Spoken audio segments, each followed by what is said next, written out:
Okay, so the real reason why I was demonstrating doing how to do a rip cut was really to get to this point here. This is how we cut off this. Um, in woodworking, we often have all heard the adage, you could always take a bit more off, but you can't put it back.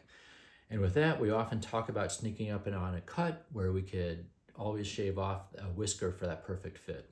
And that makes sense in the world of table saws, router tables, and miter saws where we have fences or adjustable stops. And more frequently, these devices have micro adjusts so we can really dial in that cut. But with hand tools, we have to think a little bit differently.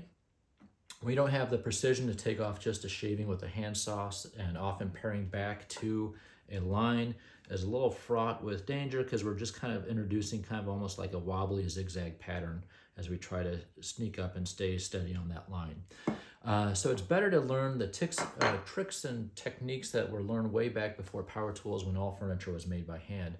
And this quick little method is easier, faster, and more accurate than trying to do any of the techniques of like sneaking up to the cut or whatever. Let me show you how. So first, let me get my square put back together here. And I think this is the way this is done for centuries. Is it didn't really have a name because I think that is probably just how you properly did a joint. But more recently, Paul Sellers, I think he's kind of called it the knife wall technique, and it kind of just stuck because no one else knew what to call it. But what I do is I'll take my knife and I'll put it right on that pencil line there. I'll take my square, slide it up. Yeah, let me do this again. Put the pencil line right there, or the knife right there, slide my square up to meet the knife, and then just score that across. What I'll do next is I'll take my chisel. I'm usually using a wider chisel, my 3/4 inch chisel. Drop it right into that scribe line.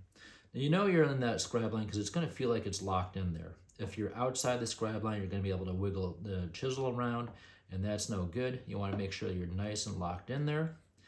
And give it just a couple little wraps. We're not trying to chisel this off. We just want to emphasize that little cut line a little bit more. And walk that across one more time. And notice I always have the back of the chisel towards the part that I'm keeping, the reveal part. The rest of this, this is going to be our waste. I'll now take the chisel, bevel up, that way it's kind of digging down, we don't have to worry about skipping. We'll take the chisel, bevel up, and just kind of wiggle that out. Now come on here, wiggle that out, and chop that out. And what this does is it creates a nice tight ledge, but also gives us a little curve to drop our saw blade into. So you can see how nice and straight that is all the way across. I'll drop this into my vise. And I'll use a dovetail saw to go ahead and finish that off. So what I'll do is I'm going to use my fingers just to kind of hold that blade up against that knife wall that we have. And that way we could really easily kind of cut that off.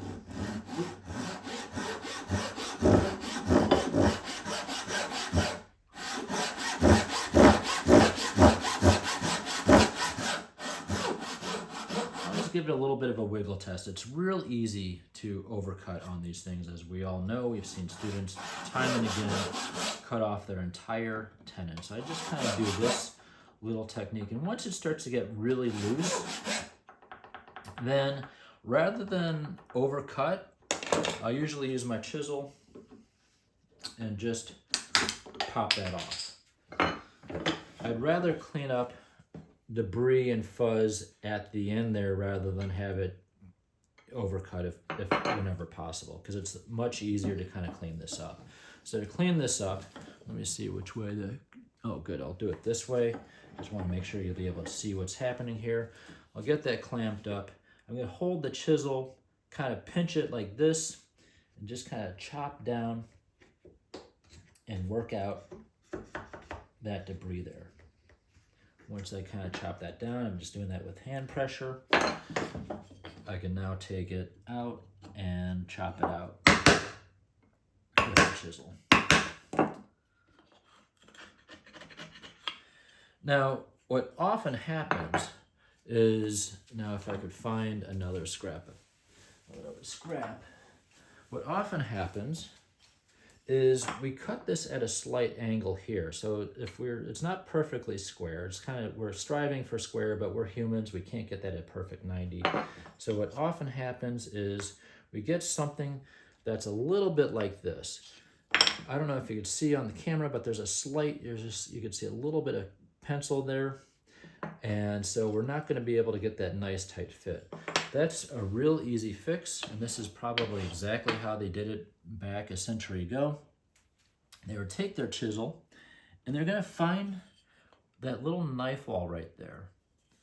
And they wouldn't worry about this. The shoulder here doesn't really add any support. The support and the strength of the joint is when these two faces meet here.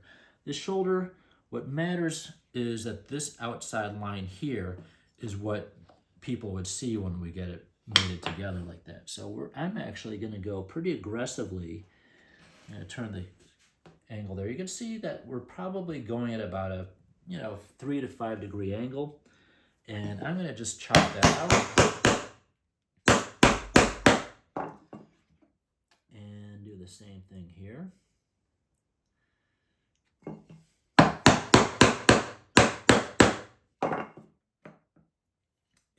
Probably a little bit in the middle. Now, I do want to point out, I'll have to do a little bit of cleanup here to get that chopped out.